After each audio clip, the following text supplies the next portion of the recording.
Hello दोस्तों। तो कैसे हैं आप लोग। आज जो हम पढ़ने जा रहे हैं class 11th basic term of accountings, assets. बहुत इंपॉर्टेंट टॉपिक है एसेट्स। आज इसके बारे में शुरू करते हैं। एसेट्स होता क्या है, आइए शुरू करते हैं। देखो, इकोनॉमिक रिसोर्सेज है। क्या है? Economic resources. किस चीज का? एंटरप्राइज का। किस चीज का?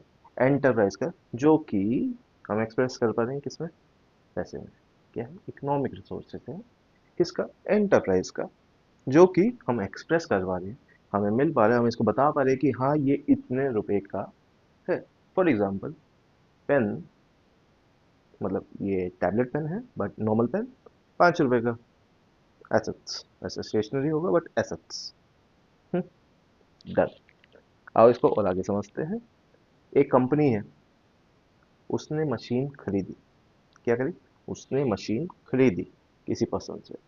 कितने की? 1 लाख, 2 लाख, कितने की? 1 लाख के ले लेते हैं, चलो। उसने मशीन खरीदी कितने की? 1 लाख की।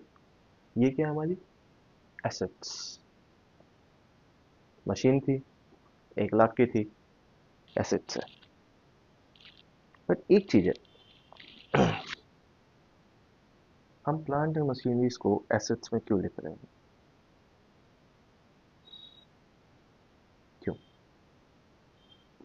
देखो, कोई भी काम जो एंटिटी कर रही है, जिसका उसको फ्यूचर में क्या, उसको फ्यूचर में फायदा होगा। कोई भी काम आज के टाइम अगर एंटिटी करती है जिसका फ्यूचर में उसको फायदा है, और उस काम के ऊपर जो फ्यूचर में फायदा, उसका उस पर कंट्रोल है। क्या है? कंट्रोल है। सिंपल। वो एसेट्स है। क्या है? एसेट्स है। एग्जाम्पल लेते हैं। एक कंपनी है, उसने गुड्स भेजे उधारी पे। आज के दिन उसने पैसे पे, उधारी पे गुड्स को बेच दिया। ले जाओ। ठीक है? 1 लाख रुपए के गुड्स थे, आज के दिन उसने उधारी पे बेचा, मतलब उसके पास पैसा नहीं आया। फ्यूचर में उसके पास 1 लाख रुपए आएगा। अच्छा, फ्यूचर में उसको पैसा आएगा, उसको फायदा होगा। उस पैसे पे, उस गुड्स पे उसका अभी कंट्रोल था, जो उसने बेचे, और उस पैसे पे वो आएगा, उसका कंट्रोल है। दैट इज वो डेटर, क्योंकि उससे हमारे पैसा आना है। डेटर क्या होता है पता है ना? ऐसा पर्सन जिससे पैसा आना है। In detail previous class, please watch it. अभी इतना ही। कोई भी बंदा जिससे पैसा आना है, वो डेटर है।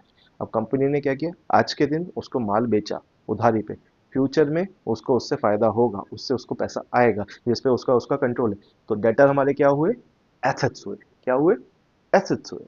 अब एसेट्स भी कितने टाइप के होते हैं? 2 type. Other than fixed assets, assets कितने? 2 type. Current assets, non current assets. क्या? Current assets, non current assets. Current assets क्या होते हैं? कोई भी ऐसा एसेट्स जो कि इन्वॉल्व हो किसमें? ऑपरेटिंग साइकिल में, और रियलाइज कब हो जाए? 12 महीने के अंदर। ऑपरेटिंग साइकिल नॉर्मली हम 12 महीने एज्यूम करते हैं। क्या करते हैं? 12 महीने एज्यूम करते हैं। सर ये ऑपरेटिंग साइकिल क्या होता है, अभी समझते हैं। कोई भी ऐसे जो ऑपरेटिंग साइकिल में इन्वॉल्व हो रहे हैं और वो रियलाइज हो रहे हैं, मतलब इन्वॉल्व मतलब उस पीरियड के अंदर हैं, और उस पीरियड में रियलाइज, रियलाइज मतलब पैसे आ जाते हैं। फॉर एग्जाम्पल, मैंने उसको उधारी पे माल बेचा, उसने मुझे 12 महीने के अंदर पैसे वापस कर दिए।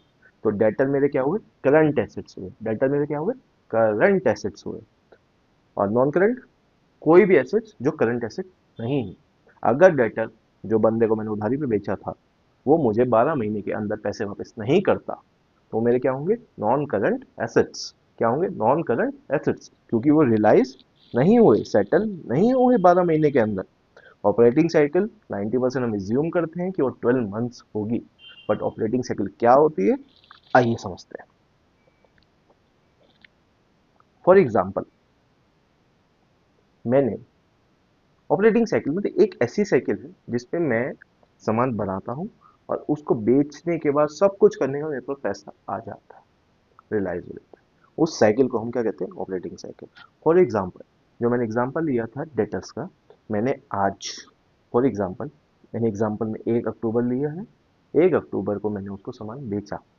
ठीक है, वो सामान ए ने जो बेचा था बी को, उसके पास वो 3 अक्टूबर को जाके डिलीवर हुआ। और उस डेटर ने, अब उसने मुझे फ्यूचर में पैसे देने थे, उसने मुझे पैसे दिए हैं 30 अक्टूबर को। तो मेरी ऑपरेटिंग साइकिल क्या होगी, 1 अक्टूबर से लेके 30 अक्टूबर के बीच में।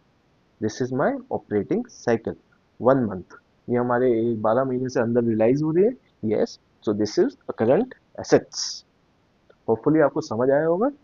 Will meet you in next class. Bye bye. Make sure अपने डाउट्स कमेंट सेक्शन में डालें। Thank you so much.